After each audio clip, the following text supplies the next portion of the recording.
Good day, good day. Welcome, welcome. Thank you so much for tuning in. I'm Jay, and this is Homeschool Your Kids podcast. Today we have with us Julie. Introduce yourself. Hi, so I'm Julie Walter. Online, I'm known as Family Yield, and I do homeschooling things, all things homeschooling. And I'm super excited to be on the podcast today. Awesome. Yes, your page is pretty awesome. So definitely going to share that in the description. Great motivation for families to, get some inspiration behind what they're doing because you have a lot of quotes and everything that are beautiful. How long have you been homeschooling? Well, since my children were born, so my oldest is 13 now. So it's been a lifelong experience as far as I've been a mom. I consider that we've been homeschooling. Yeah. It's interesting because sometimes we think that homeschooling starts when we make the break and choose to not put our kids into the schooling environment, but we're always teaching, right? We're always educating our kids. Yes. And Yes. so I always count 13, right? I count my oldest age. Nice, yes, because homeschooling is out the gate. As soon as you start, the parents need those reminders, like, how much you taught them already? Like, you've been teaching every Oh, yeah, day. Yes, that's all those right. questions you're answering, that's teaching. And I know they have a lot of questions because mine have a lot of questions. So, yes. All right. So what led that? Um, I was a teacher, so I taught in the public system for 16 years, and I loved my job. I absolutely love teaching kids. Education is kind of my vein, it's my field, and I can't get enough of it. And when my son was approaching the age where we would enroll him in school, it became clear to me that he would not be a good fit for that environment Mm, because I knew the environment very well, and I knew my child very well, and those two things didn't match. And so that's where I started to question things. And I had already been questioning things, right? Like in my role as an educator, I wasn't super comfortable with a lot of the ways that teaching was being done in the classroom. It was very top down, right? Like I'm the teacher, I know everything, and I'm going to impart this information on you, and then you need to tell it back to me. I didn't love that, and so I was already changing my practice and doing things in kind of more radical ways, I would say, in my classroom practice, and kind of trying to unlearn some of those power dynamics that were happening in the classroom. And so when my son was not, not a good fit for the school environment. And when I say that, what I'm referring to is that he was already reading chapter books at age 3, but he was not regulating his emotions very well. And in a schooling environment, that's a recipe for disaster, because he wouldn't be challenged by the academic work and wouldn't have a lot to hold on to there. Right, to start kindergarten where they're learning ABCs and he's already reading, it's like that's going to be kind of insulting to him, to put it bluntly. And then on the other hand, it's like, okay, well, now he's bored and in an environment where he's not being challenged academically, and he's not regulating well emotionally, so that's all just gonna come out in the classroom, or he's going to find ways to cap that and suppress it and not really get the support that he needs. So it just became pretty obvious pretty quick that we were just going to try it. We're just going to try for kindergarten, right? And then it became, oh, well, we really like it. We'll just keep going for grade 1 and grade 2. And then it just sort of evolved into we're never sending them. nice. How many do you have? I have 3 kids. You have 3. Okay. So what's the age gap? They're 2 years apart. Okay, that's awesome. Yeah, so Yes. 9, So that 11, and 13. yeah, that Yeah. makes for great lessons together. Like that makes for, just everything. Everybody's on the same level basically. How Yeah. do they like it? My kids don't know any different and Mm, they love it. As my son is approaching high school age, my oldest, we've had some talks about it, right? Like, do you want to go to high school? Is this something that you're interested in? Because our philosophy is always put the child first. It's always, okay, are we centering the child in these decisions that we're making? And if the answer is yes, then that means we have to consider all the options. So we've been having these conversations in our homes, like, do you want to go to high school? Here's some of the things that you would get from that environment. Here are some of the things that would be different for you, because we are like an unschooling family. I would categorize us as an unschooling family. So we don't follow curriculums. It's not, my kids aren't sitting down to do book work every day. We do some, and we also have something else going on, like we run a forest school program at our farm, but that's sort of like a different conversation. But you know, he's not used to certain things and the expectations and sort of having to write tests and this kind of thing. And so we've had to talk to him about what the schooling environment is like and the benefits of it and the social pieces and the extracurriculars and the learning, right? Like, oh, you would be exposed to people who spend their life learning math, and then they're going to teach you math. But then also going along with that is like, okay, well, the realness of you're going to have to do assignments, and there's going to be deadlines, and you will have to write tests, and you will have to sit in a desk for the, 75-minute period or whatever it is. And we've talked a lot about it, and he doesn't want to go. At this point, it's just like, yeah, I'm not into it. Like the way these are his words, the way I've been raised, I don't think I'm fit for that environment. Based on the way I've been raised, I don't think that I would enjoy it. And I was like, okay, that's good. At least you know, right? Yeah. And so we're in talks now about, well, what do you want with your life, right? Like already at age 13, he's got a pretty good sense of who he is. And I think that's one of the main things that we've taken away as we've kind of unschooled ourselves and deschooled and sort of looked at the ways in which school pretends like it gives you the pathway, but sometimes distracts you from that pathway. So what we found is that our kids really know themselves, and we've really grown to know who our kids are. And so at this point, we've got a pretty good sense of kind of the things that interest him or light him up. And so it's like, okay, well, how do you want to pursue life, right? Like, what do you want to do to make money? What do you want to do for your hobbies, right? Like, where are the things that are exciting to you, and how can we grow those? And kind of just in a very non-conventional way, allowing him to build his life, essentially. So nice. I love that. So you've already touched on the method that you all use, unschooling. And you have 3. Are you in a co-op? Well, that's what I mean when I said, well, we build a program of our own. Oh, okay. We were part of a co-op for several years, but we live in a rural area, and so it was about a 40-minute drive for us to get to the co-op. And I think it was once a month or every other week, I think we were going, and it was lovely. And we met some lovely families there, but there wasn't, we didn't quite click, if you know what I mean, right? Like there's like social environments where you get along with people and everybody's doing really well together, right? And it's nice. And then there's social environments where you really jive with the people, where you connect, you click, and also you share values, right? So in the homeschooling co-op, we had a lot of shared values, obviously choosing to homeschool our kids, but we wanted something that was more nature oriented, more outdoors. We also practice permaculture as a family. So for us, that's a really important core value of our family. And there wasn't anything around that was really addressing that. Like sustainability and care for the environment and living in ways that are regenerative. So not just sustainable, but actually how are we giving back to the earth? How are we living in harmony? Is kind of a general way to put it. So anyway, we decided that we were going to start our own program. And so we did. So my husband and I, now that's what our income stream is that we teach a forest school at our farm. And so kids from the area come to our program. So it's like different than anything else that I've seen anywhere, because we kind of just built it based on our community and what we wanted and what the families in our community were looking for their kids too. Nice. Okay, so a forest school. That's what we call it. It's okay. What does that entail? What does that look like? So like I said, it's not really like any other program I've seen anywhere.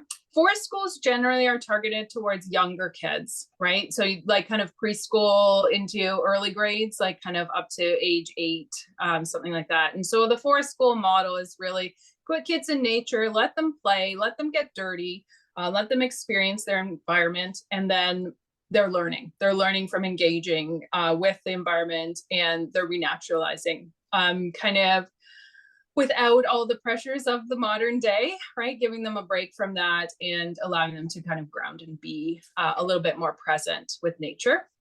So we run a homeschooling enrichment program. That's what we call it. But it's easy to call it a forest school because we're outdoor oriented. So what it looks like is we're very community oriented. So we spend a lot of time on social skills, what people would consider soft skills, right? How to be a good listener, how to talk, how to lead, how to be creative, how to come up with ideas when you're bored, right? Like giving kids the space to like explore that and with other kids. So it was number one, a way for us to get our kids together with other kids in a consistent way so that they could build deep relationships. And so when I was speaking about the co-op before, what I found in that setting was that we weren't able to really get into deep relationships. None of the relationships that we found in that co-op really landed, right? It wasn't people that we were kind of meeting up with outside of the co-op. And so what we've done now is we have this situation where we meet 3 days a week, and it's a full day program. So similar to school hours, like 9 to 3:30. And we run it a little bit like a school. Where the kids are dropped off in the morning and they're picked up in the afternoon. So it gives the parents a little bit of a break because if you're homeschooling already, you know that sometimes you just need that bit of space to be able to appreciate your kids. And then you know what I'm talking about. And then we're mostly outdoors, but we do a little bit of book work as well. The parent community knows that I have a background in teaching. Like, well, we really would like you to teach some of the basics. So I do some math and some language with the kids, and every kid's on their own program. And so that's the extent of the book work that my kids do. And I think the majority of the kids who are in the pod, we call it a learning pod. Sometimes we call it a homeschooling enrichment. Sometimes we call it a forest school. Sometimes it's kind of its own, its own Nice. little. No, that's awesome. How many kids do you typically have? So we have a consistent roster of kids at 10 currently. Okay. Yeah, and it's a nice group. And it's kind of become something that I always dreamed of and never knew was possible, where we're seeing the kids really growing into the relationships with each other, but also growing in their capacity to care for each other, where they are just, they're helpful, and they're helpful not because they should be, they're helpful because they actually want to be and they want to care for them, and so we run Tuesday, Wednesday, Thursday, and so the kids always get really excited. Like today's Monday, they're like, oh, we get to go to school tomorrow. Like they're really excited to see their friends. And it's a wide age range too. Like we have students from age 6 all the way up to my son is the oldest at age 13. And the mixed age grouping, one might think, if you're schoolish minded, oh, how's that work, right? Like how do you have a 13-year-old hanging out with a 6-year-old? But it works. Because it's sort of like a family, right? Where they all take care of each other, and the older students take on more of the leadership role, and the younger ones bring more of the imaginative play. And so it's lovely. Yes, and I think it's important for that age gap. Like it's, like because I feel like when the little person sees another little person that's bigger, but still a little person in their eyes, it's like, oh, okay, well, I want to do what they're doing. I want to learn what they're learning. I want to, be as creative as they're being, or it's just like a driving force. And I love that. I love that because I see my two, they have a nice gap. It's 7 and 10 right now. Mm. And I credit everything to my oldest. Like you said, you have been raising her, honey. She is awesome. Like 'cause she's had so much, play in part of who my 7-year-old is today, and just the information that she is. Like I love them together because they just feed off each other so beautifully, and they really help each other grow because the oldest wants to stay the oldest in concept. And then the youngest is like, well, what is she doing? I can do that too. Like, let's do that. So I love that. I love that. Yes, kids do need to be around different age groups.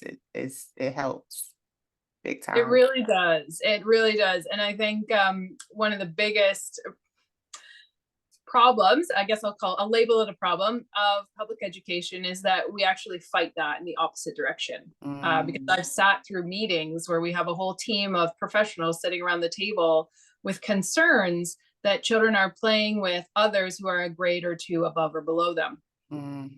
And so the mindset there is just very, very different, radically different, in terms of what is okay and what is not okay and what's actually serving the child. And so it's keeping those school kids in a very small box, right? It's like, well, you should be playing with the kids who are your same age. Like, forget about the fact that you might be interested in the same thing as that kid who's 2 years younger than you. No, it's more important that you're 8 and you play with the 8-year-olds, right? Let's say, yeah, you're the age that you are, you be around the age that you are. Yes. Because Yeah. everybody needs to be the same. Like, hey, how dare you think that you're on a 10-year-old level? You are 7. Like, yeah, no. What grade did you teach? I've taught everything from kindergarten through to grade 10. I'm a Really? teacher librarian for many years, taught a lot of special education. My last role was actually in gifted programming. I bounced around a lot, pretty well every year. Apart from 2 or 3 years, I had different jobs every year. A lot of times I was running a classroom at the same time as the school library, which is a lot. It's a lot. So I have a lot of experience Yeah. in the classroom, and just trying. I think honestly, I was trying to find my place. I was trying to find a place to be. Also, I'm a yes person, right? They'd be like, oh, well, we need somebody in kindergarten. Can you do kindergarten gym? Sure, I can do that. Why not? Actually, that was one of my favorite jobs. It was a ride. 30 little kids running around in a gym. So, Yeah, that's when I wild. first took it on, I was like, what am I doing? And then, after a while, you find your groove, just like everything, right? Just like homeschooling. At the Yeah. first, you're like, what am I doing? This is crazy. And then you just find a way, you find your pathway. And the more you do it, the easier it feels in some ways, and the more complicated it feels in other ways. As you learn your kids, or as you kind of come upon new ages and stages, just when you feel like you got one thing figured out, then they grow up in certain ways. You're like, oh, now we have a new issue. Yes. But how much do you learn about yourself though through the homeschooling process? I've talked about that on previous episodes with a couple moms. Like, you really learn yourself during this process too. Like, Oh, yes. Yes. That's actually one of my major things. For anybody who knows me from Instagram, it's like, I don't see a separation between the inner work that I'm doing and the way in which I'm educating my kids, and the parenting that I'm doing. To me, those 3 threads are just braided together all the time. Because if I'm not doing my inner work, then I will inadvertently pass on some of that stuff, right? Well, maybe I'm going to be afraid that my kid who's 8 is playing with a 6-year-old, because I haven't done the work to kind of unpack the fact that that's a story that I inherited. So we've got to always be watching ourselves and the way in which we're showing up for our inner work, so that we aren't inadvertently passing those things on. And you're absolutely right. Just as when we become parents, we learn a whole lot about ourselves. When we then take the next level and we decide to become, the homeschooling parent, then next level. yes, because it's a lifestyle. It is. It's a lot that goes with it all the way. And what do you do for your me time? Like, you have 3 little ones. Like, what do you do for you? Yeah, good question. I think I'm always working on that one. I would say actually, family yields is for me, which sounds Okay. really weird because it's like a way that I'm public about my thinking, but I do it mostly for myself. A lot of my inner work is happening in the public sphere there, right? Like, I'm thinking through things and the things that are coming up for me and the ways that I'm engaging with my parenting, my homeschooling, and my inner work are the reflections that I share there. So I'm doing it in a way that holds me accountable to it, if you know what I mean. Because sometimes with self-care, it falls off the map, right? It's like, oh yeah, well, I should be doing blah, blah, blah, but then you don't. And so because I show up publicly for it, it's like, okay, well, these are my post days and these are the things that I want to do. And so that to me fuels my fire. It gets me really excited about living. Just because, like I said, my passion is education, and so I can't stop myself in that domain. So that I put in the category of self-care. I also do a couple of things a week. So I go to Zumba class, which is like, I don't know if you're familiar with dance Yes, fitness. yeah, I can't dance, but yeah, I think that's groovy. you don't have to be able to dance to do it. I think that if you find a good group, you can be, doing whatever moves you want in the back row and nobody cares. It's about having fun and moving my Yeah. body, just getting out. And then also I swim as well. So that's something that I've brought from my past. So I like to go and that's very meditative for me. So I'll get up early in the morning and I get to the pool, which is a bit of a drive, and so that gives me that little space too. Yes. Okay. I You love get it the when I'm here. drive, Yes. then like in the pool, I only swim lengths for about half an hour. That's kind of my max. And then I get the drive home, and then I get home and it's like, oh, the day's just starting. Yeah. So those are good things. Also, I practice yoga.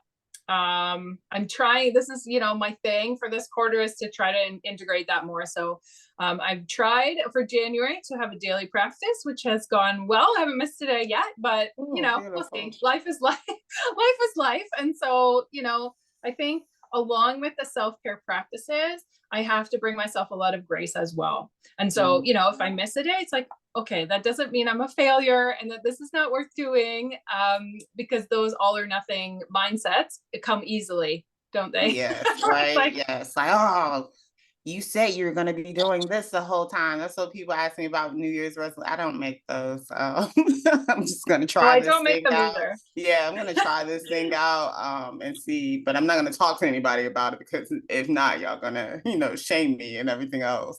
Like, no, I don't want to play that game. So keep these to No, no, no. myself. Yes, no, those are all great, great activities that you are partaking in, and a well balance of things that are keeping you released and flowing and everything. Because essentially you are raising three and then you have a micro school. Right? Mhm. So there's not a lot of down unless you make it, not a lot of downtime unless you make it. So I'm really, really happy to hear that you are making that. I know you spoke earlier about sustainability. Um, Mhm. yes, that I like. Talk more on that as far as is that in regards to the forest school or just lifestyle in general? Oh, for us, it's everything. It's every piece of our life. It's every decision and a mindset framework. So the word permaculture comes from like the 1970s. There was a guy named Bill Mollison who was looking for more sustainable ways to grow food. And so it started as a agriculture movement for people to grow food in ways that were regenerative for the earth, right? So our current farming practices take from the earth. We have kind of a lot of soil depletion. We're putting pesticides and herbicides and whatnot on the earth to grow things, or we have very large quantities of animals on small patches of land and they get overgrazed. So there's a problem, right? It's like there's too much coming out of the system. So in order to learn how to do it, he looked at natural systems and said, okay, well, how does nature do it? Because if you go to a forest and you look at the woods, there's a lot growing there. It's abundant. Why is it doing so well? And the animals And are not living. tampered with, like nothing, like no one's back there messing with it or trying to Yeah, push it along. Yeah. that's right. Which, when you say that out loud, doesn't that remind you a little bit of schooling, right? Um, Nobody's trying to tamper with it. Nobody's trying to push it along. So when I talk about permaculture, that's kind of the framework that kind of ties all of these pieces together for our family, where we're looking at natural systems. And a lot of permaculture has come out of Indigenous practices and Indigenous learning, which in Canada, where I live, a lot of those practices were lost through the residential school system, where basically the Canadian government tried to obliterate the knowledge base that was there. And so the Indigenous practices of permaculture, they were talking to Indigenous peoples in Australia because that's where it was developed. So my husband and I are both trained in permaculture, which is a design system, which sounds all fancy, but it's basically a way of thinking through things where you're thinking about the design and then how does the design allow everything else to just flow. Right. So the design of us having a school at our farm allows us to homestead. I use that word carefully, but it's a way that people can identify what we do. Like we try to grow a lot of our own food on the property and that kind of thing. But also it allows us to maintain that for ourselves while creating the social situation for our children, while, being able to live and do something that we enjoy, right? Because I Yeah. enjoy teaching kids. So it's like the design itself allows for all of these details to kind of flow and for the system to kind of work well together. So we're always looking at different systems in our life, and a system can be as simple as like, how are we handling laundry? Right? Like laundry can be a system. It's like, okay, well, in our family, we do laundry 1 day a week. Everybody's gets done. Then we put on an audiobook and we all fold together, and then it all gets put away. That way it's all done once. Right? So that's like one tiny system. Then we have the system of, okay, well, how's the farm operating? How are we creating our food? Or how are we gaining income? What's the income system? And for us, it's always coming from many, many places. So in permaculture, there are 12 main principles, which you can look up if you want to. They're everywhere online. So if you look up the 12 principles of permaculture. And so one of those is diversity, value diversity. So the more diversity you have in your systems, the better it's going to be as far as sustainability. So going back to that idea of the forest, it's like you got a whole lot of plants in there, a whole lot of different levels of plants, as well as types of plants, as well as functions of plants, and dying things too, right? Like we're not clearing away the dead wood. It's functioning as part of that system. And so thinking about that and how we bring diversity to the way that we're living our life is important and something that we think about a lot. So my husband is more the one who does the permaculture agriculture style, and I'm the social permaculturist. So what I do, this is kind of a new branch of permaculture, but what I do is I take those natural systems and I'm trying to apply them to human systems, right? It's like, how do we have diversity in our human systems? How do we value that? How do we look at the way these systems are operating in order to make them useful and regenerative, so that it's not just take, that there's give back and there's participation. And so even just saying that out loud, I'm thinking of our children, right? It's like, well, we don't want to just give them all the information all the time. We want them to be giving us feedback. So they're participating in that feedback loop. They have autonomy and ownership over their own learning, right? So these regenerative systems or sustainable systems take the pressure off us as a homeschooling parent, but also give the child the voice and the autonomy and the agency over their own life. Yes, instead of just seeing them as a little person, like, oh, you're just 4, you're just 7, you're just 11. Oh, you're 13. What kind of issues do you have right now? Well, oh, you're 15. Like, it's like all the way until you get to 18. It's like everything below that is like, oh, you just, Yeah. oh, you have no, because I always joke about the real world. Everyone always talking about kids are going to go to after they, graduate high school. It's like, oh yeah, we're preparing for the real world. I'm like, well, what are they living in now? Yeah, exactly. What is this? What is this called? Yeah. Yeah, Yeah, I fully agree with you on that one. Yeah. So hopefully I answered your question on that. Yeah. But yeah, I have my own podcast actually, the Family Yields podcast, where I talk a lot about the permaculture principles and kind of how I see them relating to the way in which we parent and homeschool. So for anybody who's interested in that, if what I just said about permaculture, I mean, as I geek out on that, that's like, oh, I'm interested in that. That's really what I do there, like on my podcast. I'm interested. I'm not gonna hold you. I plan to Google all of this stuff when I get off this. Like permaculture. This is my first time hearing that word at all. So that's I'm just like, okay. All right, tell me more. I am totally intrigued. I don't know about my listeners. Like, hey guys, like look this up. Let's learn something new. Like definitely. So you have a podcast, even better. Yeah. Well, it's geared toward this lane too, right? Which is nice. But it's just the framework that we use to think about all the things that we do. And I think the more I do this work and the more I become mindful of the choices that we're making and the ways in which we're engaging in the world, then the easier it becomes to see how helpful it is to be conscious of it and mindful. Right. And so sustainability for me is actually a mindfulness practice. It's asking that question of, is this sustainable? Right. And so back to your question about self-care, it's like, okay, well, if I'm choosing particular self-care habits, are those sustainable for me, for my family system, financially, right? Depending on what it is that you're doing. And so the question of sustainability is a question of mindfulness and kind of getting aware of your system and where the the inputs and outputs are, right? It's like, what do you need for the system to work? And what do you want to give back, right? Like that cyclical thinking. Yeah. I love that. I love that. And when you talk about, because you said human systems, are you talking about like societal, like standards with human programming, like how they operate in regards to, like, because I'll talk to someone who just tosses trash on the floor. I'm like, oh, you shouldn't litter. I'm Captain Planet here. But, like, and their mindset is, well, look at all the other garbage. Look at, like, that was just a little, rapper or something, like they, downplay their role in it all. So Yeah. when you Yeah. talk about human systems, are you talking about just the way that they've already been programmed to operate on the day to day?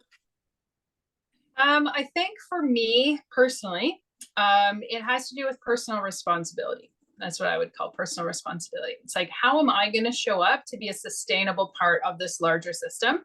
Because there's a lot of things happening in schools on a local scale, on a countrywide scale, on a global scale that I don't agree with, right? And I don't have agency in many of those domains. Where I do have agency is putting that wrapper in the garbage can, or maybe choosing not to buy the candy that even had the wrapper because I've just created garbage, right? So like, how far can we back it up to take personal responsibility for the way in which we're showing up in the world? And just getting really clear on that. Again, with that cyclical nature of that mindfulness practice, it's like, okay, well, what am I doing in this process? And what do I expect to happen?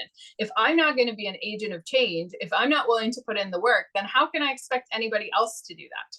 Right? How can we, push our expectations out onto the world to change? It's like, well, if you want to change, is that saying, right? Like, be the change you want to see in the world. Right. It's like, that is happening in the micro decisions that we're making every day, right? The wrapper on the ground, or that bit of self-care that you're doing for yourself.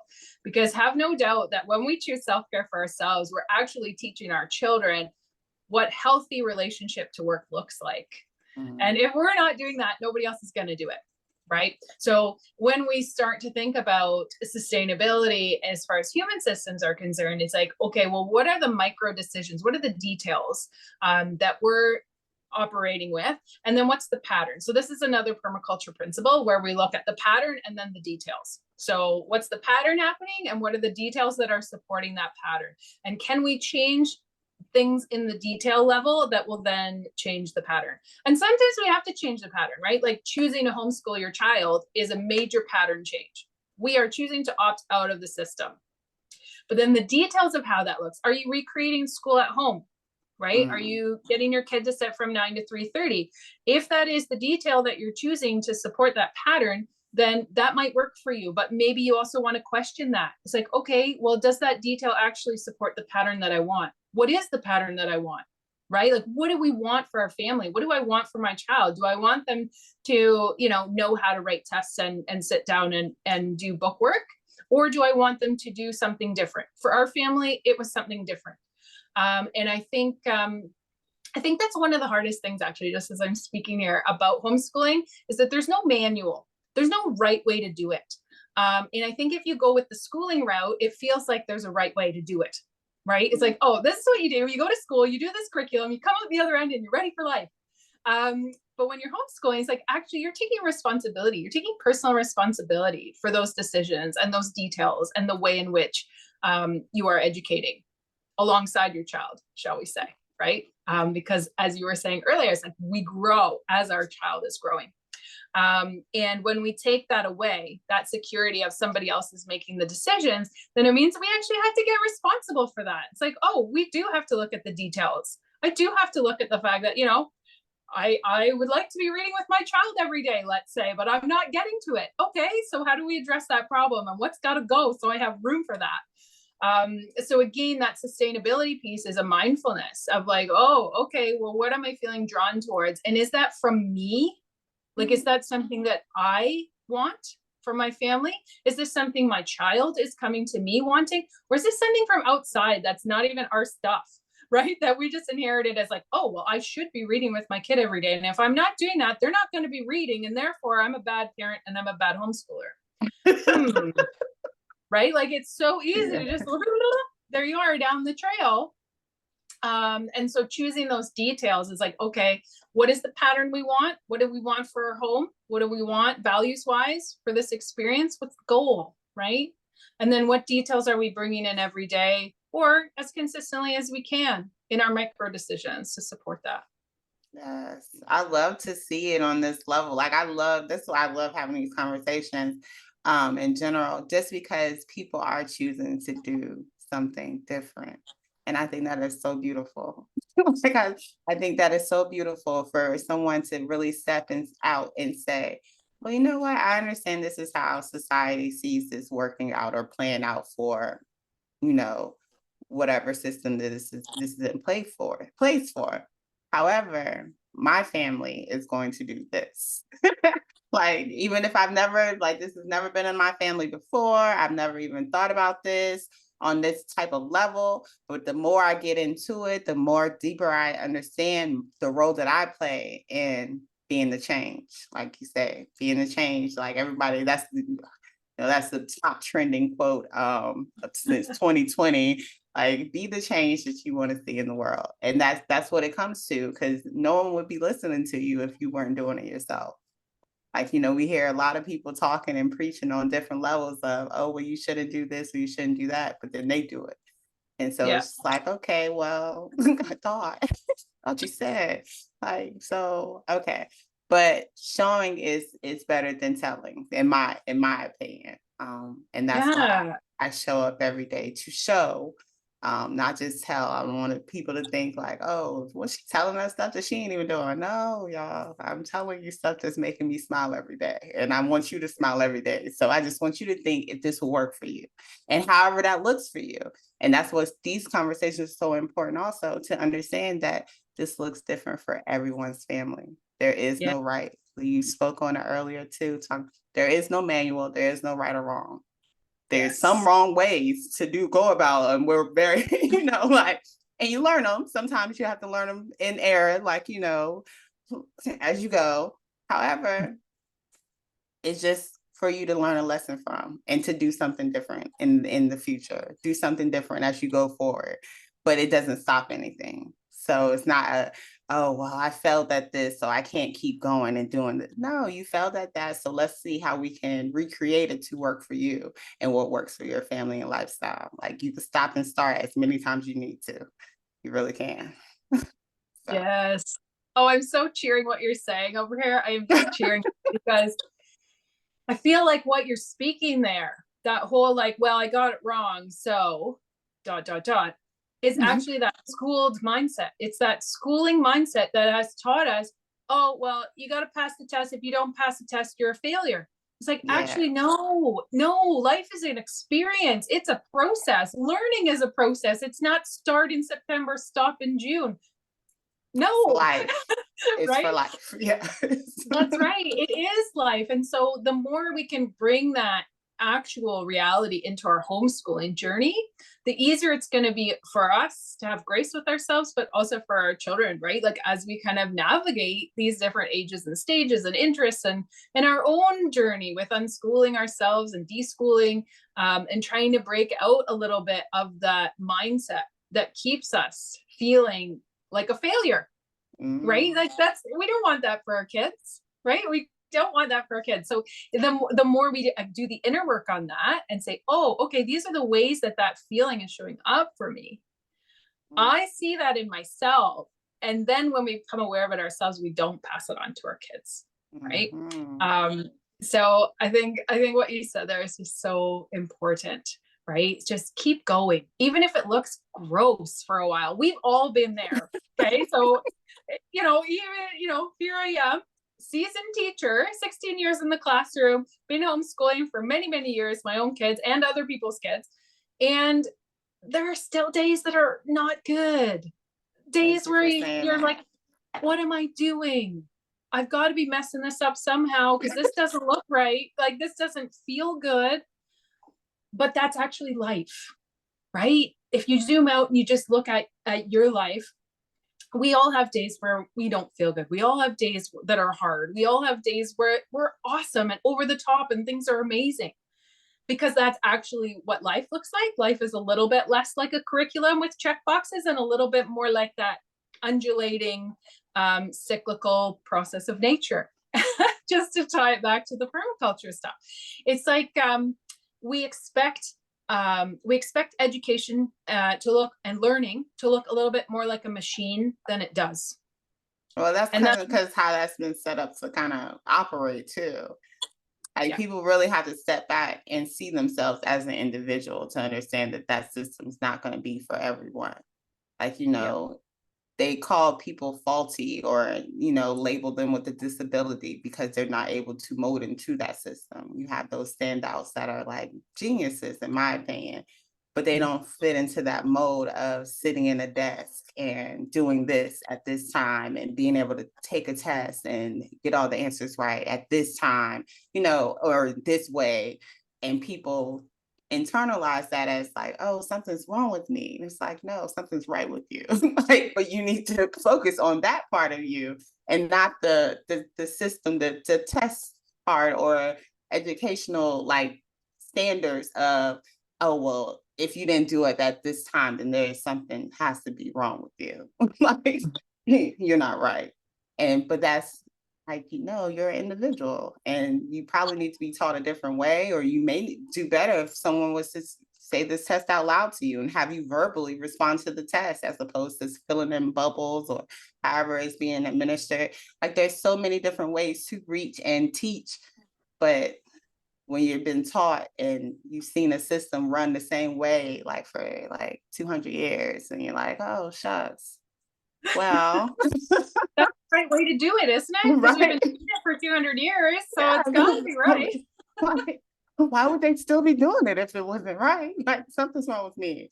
Like, nah, there's nothing wrong with you at all. Like, Yeah. at And all. Please know that. that's the important piece, right? Is like, as the homeschooling parent, remember that. Remember that Mhm. that's the way, probably, if you were a schooled child yourself, that's probably the way that you were taught to think, right? Is like, Mhm. if it's not working on the outside, there's something wrong with me. So notice that thought and notice how it's coming up in your homeschooling journey, right? And try to just, again, apply that level of grace and be like, okay, maybe it's not me. Maybe this is just where we're at right now. And like, things are going to shift. Like, if they shifted into that state, they can shift out of that state. Indeed, indeed. Yes, I love this. It's always, I never know where these conversations are going to go, but then they always surprise me and go just so wonderfully, like in the right direction that they need to go at this time. So I appreciate this. Like, you've given us something to think about in regards to, like, I'll call it accountability, but you call it self responsibility or personal Yeah. responsibility. I feel like personal responsibility includes accountability and integrity. And also some self-trust, to be honest, Mm, right? Which is that piece that we've kind of been dancing around here in the conversation. yes. It's like, you know what? I do have this. And if I don't have this, I can figure it out, right? I can find out how. And Yes. that's okay if I call in some supports for that. And it's okay if I look outside of myself to find answers. I am still doing this. I'm taking personal responsibility and trusting myself to find solutions to problems or situations that are coming up. So I think that's why I use the term personal responsibility, because responsibility means we're owning it, right? It's like, well, I'm not going to farm it out. I'm not going to farm out my education of my children to somebody else. I'm not going to farm out my inner work to somebody else. I'm not going to rely on society to feed me what I should be doing as my family.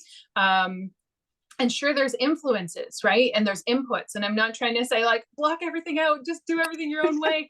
That's not what I'm saying. But I'm saying, when we step into that role of responsibility, then we're actually taking ownership of that.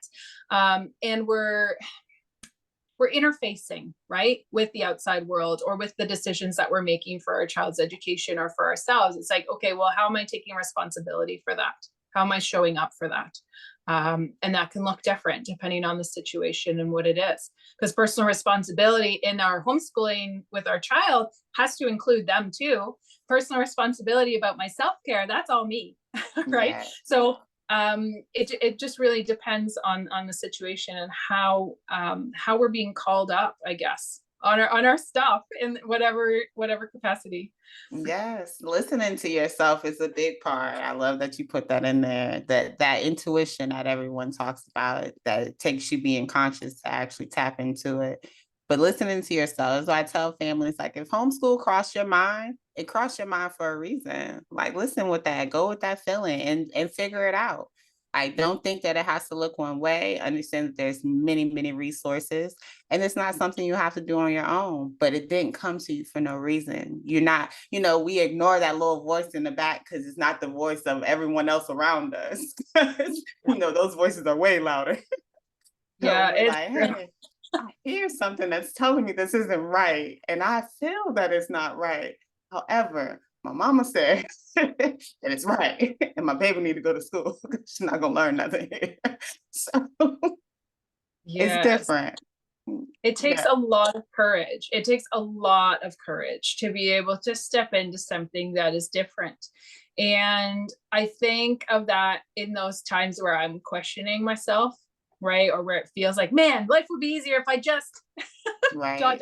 went along with what everybody tells me to do, or what society is telling me to do, or my mom, or whatever that voice is. And so just I remind myself of all the ways that I'm showing up in courage, and that courage is sometimes important to build the things that are worthwhile, that are Yes. important to build the things that are worth building. Like that little plant that's growing up in the middle of the woods. It's got to have a lot of courage and a lot of guts to come out of the ground out there, with all these giant trees all around it. So if we put things in context and look at the ways that we are showing up, and showing up with integrity and courage, with intention, and following our intuition, is like that's the stuff that can bolster us and allow us to kind of make it through those rough patches. Be like, oh right, keep the bigger vision in mind, right? That little sprout that came up in the woods might become one of those giant oak trees one day. Just never know. Indeed. You don't know. You just gotta try it. Hey, Right, just just gotta try try it. it. Yes, I love this. Where can we find family yields? And what else? As the forest school, is that something that's open? Like, you know, people are welcome. I know you're in Canada, but I do have Canadian listeners. I do have some, so Yes. like 2%, but they're there. Where can we find your family business? So Family Yields is on Instagram. That's where I'm the most active. Although I do post on Facebook as well. So there's an account on Facebook. It's just at Family Yields. I have the podcast, so the Family Yields podcast. And then I have a website, familyyields.com, which is for anybody who's interested in working with me in some capacity. So I have a couple of courses that I've put together. One that I absolutely love. I have thoughts that I'm going to turn it into a book, but I need some time to do that. But it's called Should I Homeschool? It's the Should I Homeschool Challenge. And so it's 5 days of working through kind of the mindset pieces and functional pieces of, do I have the system in place that I need? Is the pattern there, so that I can then figure out the details? And getting into some of that, it's like, okay, well, is homeschooling actually for our family, or do we need something else? So I have that, which is a short little course. And then I have another course that's called the Homeschooling Empowerment course, which is for people just starting out. Because when I started out, I was like, what is this? I don't know what to do. Like, all I knew was school. And I would sit my kids down and be like, okay, do these worksheets. It's like, no, like it took me a long time to kind of get my head around the fact that it looks different for everybody, but then not knowing what that is. So I kind of take people through everything that I learned in teachers college and 16 years in education that's worthwhile in a homeschool setting, which is a very small percentage. A lot of it is classroom management and marking and that kind of thing, which is irrelevant outside of a classroom setting. But then also, like, I take people through my homeschooling room. I show them like the kind of books that I'm using. I talk about curriculums that I'm using, not that they're like the ones to use, but just like, these are ones that I like, this is why. To kind of just be like that friend. Like, you always want that friend. It's like, oh, I wish I had a homeschooling friend who could just like take me into their house and show me what they're doing. Like, what does your day look like? So in the course I talk about Like, it, I'm but here. ironically, I'm here. Yeah, See? but I wrote it like I think it was 3 years ago, 4 years ago. And so my homeschooling now looks very different than it did when I made the course. And I think that that's both beautiful and also problematic because it's like one snapshot too, right? Of like, this is what we were doing at that time. So anyway, I have that course, which talks a lot about just homeschooling, what it could be, kind of like the methods of homeschooling, just for people who are just getting into it. Like, what is Charlotte Mason? What is, like all these things, that classical homeschooling, these things that you hear, but you don't really know what it is. So I just kind of give a breakdown and give some resources for where you can find stuff and get started and kind of just find footing. So there's that. I also have a motivation toolkit. So if you have certain skills that you're trying to teach your child that are important to you as the parent, like, okay, here's what we value. We want to teach this. I kind of give, I think it's 5 strategies in there for how to help, where it balances, where we're finding that balance between what the kids' needs are and what your needs are. So again, that sustainability. It's like, how can we create like a feedback loop to allow the child to succeed and to meet those things that we think are needed, or maybe our state requirements, depending on where you are. And then I also do coaching.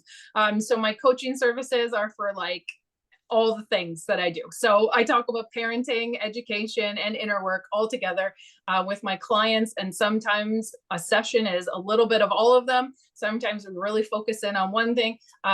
It really just has to do with trying to support us from where we are, and then how are we wanting to move forward from that place. So so that's what I do. I love that. That's all needed. Like you're the support that people are looking for. You're the resource that people need. Like it's beautiful to know that, hey, like you said, you need that friend that's tell you, because it is a lot. It's a lot to, just jump out of a system that you've just been in for all of your life. Like, if you're not second generation with homeschooling, then public school is all or private or whatever traditional school setting you had. So this is a lot, and courage is what's needed. Courage and confidence in yourself to know that, hey, if I don't know, I'm gonna figure it out. Like, That's right. know that. No, I won't stay in that I don't know place, but it's okay to not know, and still keep going forward. It's, hey, blind faith is blind faith, and I promise you, and do it all the time. Like, well, let's try this out. I don't know. I don't know, Yeah. but it's okay. Yeah. But that's what we want for our kids too, right? Like as they're going forward into this, 21st century world that's expanding faster than our brains can even keep up with. It's like that's actually the skill that they're going to need to navigate this world that we're headed into. It's like they need to be in a place where it's, I don't know, but I'm going to figure it out. Yes. And that is okay. What's 3 things you would tell new homeschool families to, get them over that hump of, what, I think I may be doing this wrong. What's 3 things you would like to leave them with? Ooh, hard to boil it down to just 3. Right, I know. Number 1, trust yourself to figure it out, right? And that's something that we've talked about already, but that is really important. And it makes me sad that we've come through a schooling system that leaves us feeling ill-equipped to do the job of educating our own child. It's like, you're doing it, you're living life, you are a happy person willing to take a chance on something different. Trust it. Do it, right? Do it. Trust yourself that you've got what it takes. And in order to be in this place that you are now, took a lot, and recognize everything that you've done to bolster that trust in yourself, because it's not impossible. And it just takes maybe a bit of creativity, a bit of thinking out of the box, and a whole lot of grace. And so that leads me to number 2, which is that you're not alone. Those moments where you feel like crap because, things aren't going the way you think they should. Everybody's been there. I don't care if you're a homeschooling family or you've got your kids in school. I've sat through so many parent meetings where the parents are saying, I haven't got this figured out. Just because you're farming out the education of your child to the education system does not mean that you have it figured out there either. Okay, so have grace for yourself and a little bit of self-forgiveness and self-compassion there, because nobody's got it all figured out. And that's important to remember, especially, especially at Big those age. facts. Yes. Big Yeah, facts. yeah, yeah. And then I think the third thing, which maybe should have been number one, is have fun. Have fun. Like, you only get to live once. You only get to be with your kids once. And I don't say that from a scarcity place of like, oh, well, you only get however many summers. No, that's not what I mean. I just mean like, love it, soak it up, be there, be present with your kids, be present with yourself and learning alongside them, and like, enjoy it, enjoy the journey. And if it's not fun, then try to change something so that it can become fun, and so that you can actually enjoy your life and enjoy your time with your kids.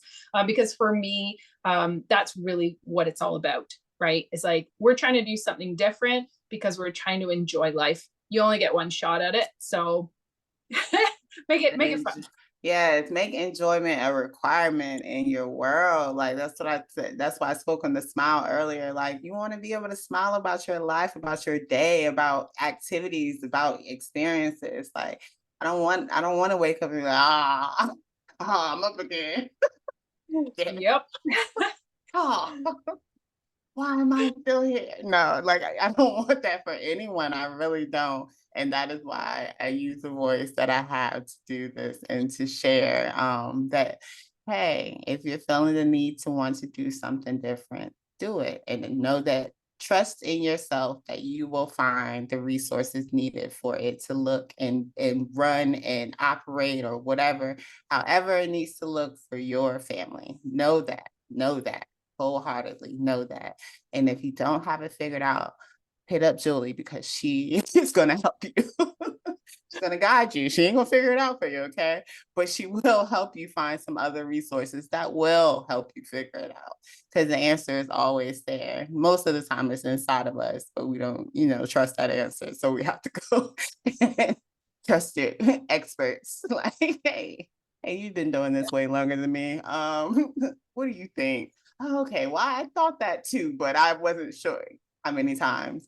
But yes, no, trust yourself, trust the process, and no, hey, you were meant to homeschool your kids. So do it. Do it. Yeah. Thank Yeah, one of you. the things you just said just reminded me of one last thing, Mhm. which is a permaculture philosophy, which is that the solution to any problem is often found in the problem itself, right? Mm. So we often have that solution right in front of us. We just don't realize it, or we don't trust it enough to act on it. Yes. My So friend Mary says, if the problem's in you, the solution's in you also. So that's why I'm always like, she said, like, but yes, no, it is. We just have to trust ourselves. That's the big part of it. There's so many things well, okay, we're not about to go back in a tangent, but just understand there's a lot of systems in place to make you not trust yourself. But when you step outside of those systems and just breathe and be and really listen to yourself, then you understand, oh, you know what? I do have this a little more figured out than I thought I did. It's just that it doesn't look like everyone else or everything else that I've seen or how I was raised. And that's okay. Just trust. Look, this is the word of the day. Trust. Trust yes, yourself. But love it. yeah, thank you, Julie. Thank you. Thanks so much for having me.